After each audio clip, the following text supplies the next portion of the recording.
आदाब। पेश खिदमत है लंदन उर्दू वॉइस की जानिब से एक अदबी सिलसिला नसरनामा। हिदायत व पेशकश राउडी फारूकी और मैं हूं आपका मेज़बान यूसुफ अब्राहम। ये एक ऐसी फिक्री नशिस्त है जिसमें हम उर्दू के मुमताज़ अदीबों और मुफक्किरों के मज़ामीन, इदारिये, इंशाइये और खाके सादा और सलीस ज़बान में पेश करते हैं ताकि ये तहरीरें सिर्फ किताबों तक महदूद ना रहें बल्कि नई नस्ल तक पहुँचें। पेश खिदमत है नसरनामा। पढ़ें, समझें और सोचें। फ़न और अदब की इंसानी ज़िंदगी में ज़रूरत क्या है? क्या अदब महज तफरीह है? क्या आर्ट सिर्फ हुस्न का खेल है?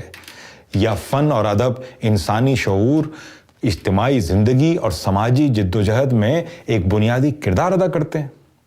आइए इस सवाल को सज्जाद ज़हीर के साथ समझने की कोशिश करते हैं। सज्जाद ज़हीर अपनी गुफ्तगू का आगाज़ एक बहुत अहम नुक्ते से करते हैं। वो कहते हैं, इंसान को दूसरे हैवानों से दो चीज़ें मुमताज़ करती हैं। पहली ये कि इंसान औजार बना सकता है और दूसरी ये कि इंसान ज़बान पैदा कर सकता है, यानी इंसान ने अपने हाथों से कुदरत को बदलने के ज़राए पैदा किए और अपनी ज़बान के ज़रिए सोचने, समझने और इजहार करने की दुनिया तामीर की। यहीं से इंसानी तहज़ीब की असल कहानी शुरू होती है। सज्जाद ज़हीर कहते हैं, इंसान का ज़हनी इर्तिक़ा उसके अमली इर्तिक़ा से अलग नहीं था। जैसे जैसे इंसान ने औजार बनाए, कुदरत से मुकाबला किया, अपनी ज़िंदगी को बेहतर किया, वैसे वैसे उसकी ज़बान भी बढ़ी, उसके तस्वुरात भी गहरे हुए और उसकी तख्लीक़ी क़ुव्वतें भी उभरती गईं। इसी अमल में गीत पैदा हुए, रक़्स पैदा हुआ, तस्वीर कशी पैदा हुई और यूं फ़न की इब्तिदाई शक्लें वजूद में आईं। यहाँ सज्जाद ज़हीर एक नहायत खूबसूरत ख्याल पेश करते हैं। वो कहते हैं, शायद पहला फ़नकार वो इंसान था जिसने पहली बार पत्थर के खुरदुरे टुकड़े को औजार की शक्ल दी, यानी फ़न की इब्तिदा ज़िंदगी से हुई, ज़रूरत से हुई, अमल से हुई। और यही बात आज भी सच है। फ़न ज़िंदगी से कटकर पैदा नहीं होता, वो इंसानी अमल, इंसानी ज़रूरत और इंसानी शऊर से जन्म लेता है। फिर वो ज़बान की क़ुव्वत पर बात करते हैं। लफ्ज़ सिर्फ आवाज़ नहीं, लफ्ज़ रोशनी है, लफ्ज़ माना है, लफ्ज़ इंसान को अपनी दुनिया समझने की ताकत देता है। जब इंसान ने लफ्ज़ों की क़ुव्वत को पहचाना तो उसने महसूस किया कि वो अपने खौफ, अपनी बेबसी और अपने माहौल की अंधी ताकतों के मुकाबले में अकेला नहीं रहा। लफ्ज़ उसके लिए नफ्सियाती, ज़हनी और रूहानी ताकत बन गए। यहीं से इंसानी तख़य्युल, मज़हबी अक़ायद, इज्तिमाई गीत, इज्तिमाई रक़्स और फ़नून लतीफ़ा एक वसी दायरे में दाखिल होते हैं। लेकिन सज्जाद ज़हीर कहते हैं, जैसे ही क़दीम इज्तिमाई मुआशरत का ख़ात्मा हुआ और तबक़ाती समाज वजूद में आया, वैसे ही फ़न की दुनिया भी यकसा न रही। एक तरफ हुक्मरां तबकों का फ़न था और दूसरी तरफ मेहनत कश अवाम का फ़न।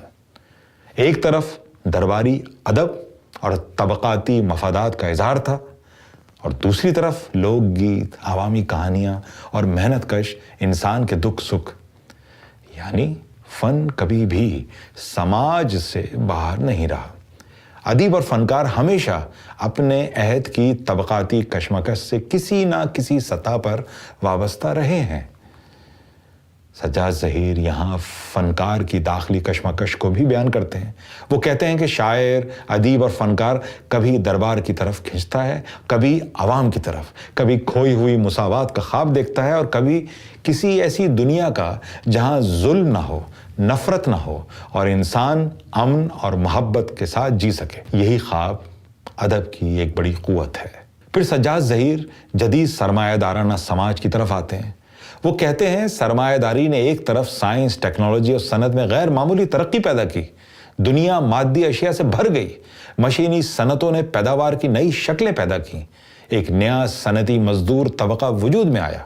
लेकिन दूसरी तरफ इसी सरमायादारी ने तबकाती कशमकश को भी तेज़ किया, इस्तेमार पैदा किया, استحصال کو بڑھایا اور انسان کے اندر ایک شدید بیگانگی پیدا کی۔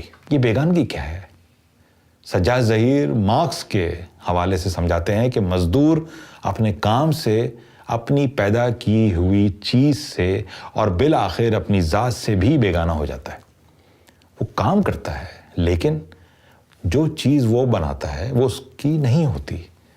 اس کی محنت، اس کی طاقت، اس کی زندگی ایک ایسی شے میں منتقل ہو جاتی ہے جو الٹا اس کے مقابل آ کھڑی ہوتی ہے۔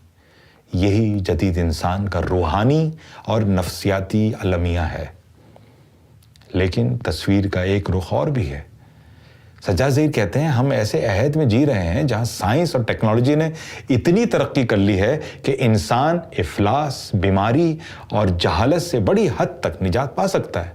یعنی یہی زمانہ انسانی نجات کا بھی زمانہ ہو سکتا ہے، لیکن یہی زمانہ ایٹمی تباہی کا بھی زمانہ ہے۔ یعنی ایک طرف انسان کے پاس دنیا کو بہتر بنانے کی طاقت ہے تو دوسری طرف اسی کے پاس دنیا کو مکمل تباہ کرنے کی طاقت بھی موجود ہے، جو آپ دیکھ ہی رہے ہیں۔ یہی ہمارے عہد کا سب سے بڑا تضاد ہے۔ سجاد ظہیر کے نزدیک یہ تضاد صرف معیشت یا سیاست کا مسئلہ نہیں، یہ نظریاتی، فلسفیانہ اور ادبی مسئلہ بھی ہے۔ اسی لیے ادب اور فن کے میدان میں بھی جد و جہد ضروری ہے، کیونکہ حکمراں اور استحصالی قوتیں صرف سیاسی محاذ پر نہیں لڑتی، وہ خیالات، احساسات اور شعور کے میدان میں بھی اپنا اثر قائم کرتی ہیں۔ یہیں آ کر سجاد ظہیر ترقی پسند ادبی تحریک کی ضرورت بیان کرتے ہیں۔ وہ کہتے ہیں کہ آج کا سب سے بڑا ذہنی اور روحانی تقاضا یہ ہے کہ انسان کی اس بیگانگی کو ختم کیا جائے جو اسے اجتماعیت، انقلاب اور انسانی رفاقت سے دور کرتی ہے۔ ایسے ادب کی ضرورت ہے جو انسان میں وقار پیدا کرے، اعتماد پیدا کرے، رفاقت پیدا کرے، یگانگت پیدا کرے اور اسے مایوسی، شکست، خوردگی اور بے بسی سے نکالے۔ سجاد ظہیر صاف کہتے ہیں ترقی پسند ادبی تحریک اپنی ساری خامیوں کے باوجود اسی ضرورت کا اظہار ہے۔ ممکن ہے اس تحریک میں غلطیاں ہوئی ہوں، ممکن ہے بعض افراد نے تنگ نظری دکھائی ہو، ممکن ہے تنظیمی کمزوریاں رہی ہوں، لیکن ان سب کے باوجود یہ کہنا کہ اب اس تحریک کی ضرورت نہیں ایک بڑی فکری غلطی ہے، کیونکہ جب تک استحصال موجود ہے، طبقاتی ظلم موجود ہے، فرقہ پرستی موجود ہے، استعماری مفادات موجود ہیں، تب تک ایسے ادب کی ضرورت باقی رہے گی جو انسان کے بہترین جذبات کو جگائے، جو محنت کش عوام کے ساتھ کھڑا ہو اور جو ایک بہترین سماج، ایک زیادہ انسانی تہذیب اور ایک روشن مستقبل کا خواب زندہ رکھے۔ سجاد ظہیر آخر میں ایک نہایت پر امید بات کہتے ہیں۔ وہ کہتے ہیں ہمیں اپنی قوم پر، اپنے محنت کش عوام پر اور اپنے ترقی پسند دانشوروں پر اعتماد ہے، اور یہی اعتماد ادب کی اصل بنیاد ہے۔ وہ ادب جو زندگی سے جڑا ہو، وہ ادب جو زندگی سے منسلک ہو، وہ ادب جو عوام سے جڑا ہو اور جو مستقبل پر یقین رکھتا ہو، وہ کبھی ختم نہیں ہوتا۔ آخر میں سجاد ظہیر کے اس مضمون سے ایک بڑی بات سامنے آتی ہے کہ فن زندگی سے الگ کوئی شے نہیں، ادب محض الفاظ کی آرائش نہیں، فن اور ادب انسانی شعور کی تعمیر کرتے ہیں۔ وہ خوف کے مقابلے میں معنی پیدا کرتے ہیں، بے بسی کے مقابلے میں تخیل پیدا کرتے ہیں اور ظلم کے مقابلے میں انسانی وقار کی آواز بلند کرتے ہیں۔ اسی لیے ترقی پسند ادب کوئی عارضی نعرہ نہیں، بلکہ انسانی آزادی، اجتماعی شعور اور بہتر مستقبل کی ایک مسلسل جستجو ہے، مسلسل تحریک ہے۔ آپ بھی ساتھ دیجیے۔ آپ کا کیا خیال ہے؟ آداب عرض ہے۔